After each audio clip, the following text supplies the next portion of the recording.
Hii ni true story, story ya kweli kabisa. Story iliwahi kutokea miaka ya nyuma katika kijiji kimoja ambacho kilikumbwa na majanga makubwa sana.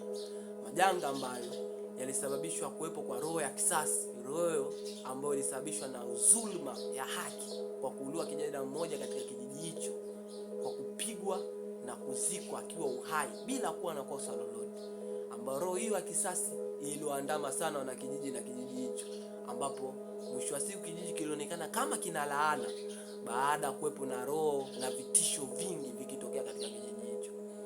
Kwa kaa kitako, tulia sehemu yako special, tafuta Pepsi yako baridi au maji yako baridi, kunywa, enjoy the story. Miaka mingi iliyopita palikuwepo na kijiji kimoja ambacho kijiji hicho kilikuwa kinaitwa kijiji cha Mlimani. Kijiji ambacho kilikuwa kinaishi na watu wachache sana, lakini watu hao walikuwa kiishi kwa amani na upendo bila kuwepo kwa bugza yoyote kijijini. Lakini kijiji hicho kilikuwepo na karibu na kilima kimoja ambacho kilima hicho kilikuwa kinaitwa kilima kikubwa cha giza. Kilima ambacho watu wengi walikiogopa.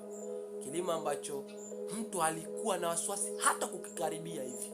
Aliona kwamba muda wote, saa yote maisha yake yako hatarini.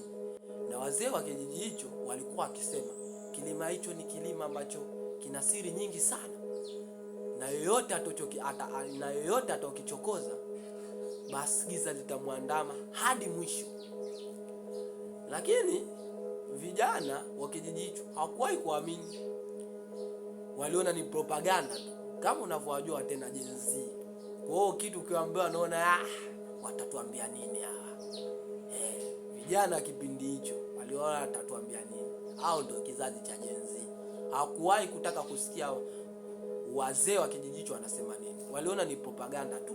Na mmoja kati ya vijana hao ambao walikuwa hawaamini maneno haya ya wazee wa kijiji alikuwa anaitwa Juma. Juma ni kijana ambaye alitokea kwenye familia ya kimaskini sana. Familia ambayo kwa mboga saba ni wanazisikia redioni tu. Familia ambayo ilizoea kula mlo mmoja tu kwa siku. Mlo mmoja tu kwa siku.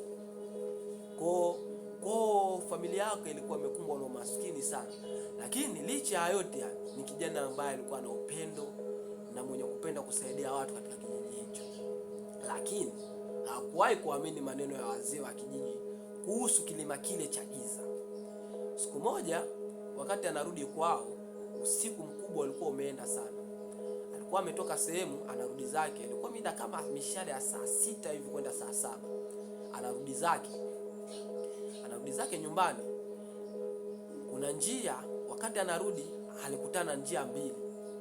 Njia moja ambayo ni njia ndefu, lakini ni njia ambayo utazunguka mpaka kufika kwao. Lakini ndio njia salama ya kupita bila kuingia katika tatizo lolote. Na kuna njia ya shortcut, njia ambayo ni rahisi kufika nyumbani, lakini njia ambayo itakukosti au kukugharimu maisha yako yote, au kukufanya uishi kwa uoga na kutokuwa na amani. Kwa vile tena unatujua vijana wa Gen Z, kwetu sisi kitu cha shortcut ni kitu ambacho tunakipenda sana. Utatuambia nini tena? Kitu ambacho sisi tunahitaji, kila kitu ambacho tumezoea shortcut. Hatutaki kupita njia ndefu ili kupata mafanikio. Na ndio ilivyokuwa kwa kijana wa Juma. Aliona nikipita njia ndefu siku, cha kwanza nitachelewa nyumbani kufika, cha pili ni njia ambayo inazunguka. Acha nipite shortcut. Akafanya maamuzi magumu sana. Maamuzi ambaye hata mwanajeshi wakati anaamua anakuwa na roho ya ujasiri, roho ambayo haina kurudi nyuma.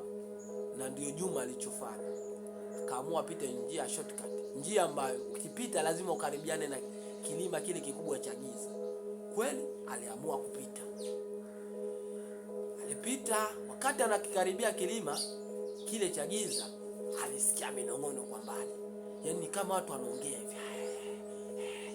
Yaani wanazungumza kitu. Juma alipatwa na shauku kubwa sana ya kutaka kujua ni wakina nani hao ambao wanaweza usiku huu mkubwa wakaingia kwenye kilima ambacho wanakijiji wanakiogopa. Wazee wa kijiji wanaleta vitisho vingi sana kuhusu hicho kijiji, na hao wana uwezo wa kuzungumza. Ni wakina nani hao?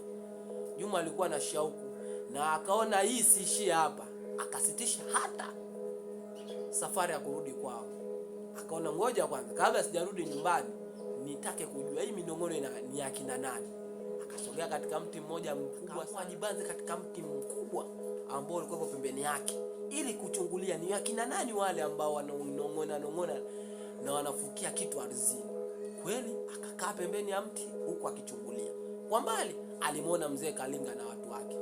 Mzee Kalinga ni mwenyekiti wa kijiji hicho cha Mlimani, ila mwenyekiti ambaye anaongozwa na tamaa na roho ya madaraka. Alikuta na wenzake wanafukia kitu hivi chini kwenye ardhi. Kuchungulia hivi kwa umakini, akagundua wanachokizika ni fedha, yani ni pesa. Wanazika chini. Akapatwa na maswali mengi kichwani. Ni kwa nini pesa wanazifukia chini? Na ni kwa nini iwe usiku isiwe mchana? Asipata maswali mengi kichwani.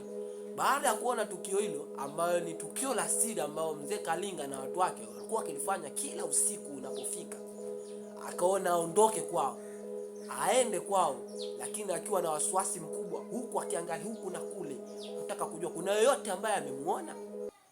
Alipofika nyumbani, Juma alikuwa na shauku kubwa sana ya kutaka kukiongea kile kitu ambacho amekiona. Akaamua afute rafiki yake mkubwa sana ambaye alikuwa anaitwa Neema. Neema ni binti ambaye alikuwa anaishi katika kijiji hicho, lakini binti ambaye ni jasiri na mwenye kujiamini. Akataka amueleze kila ambacho amekiona.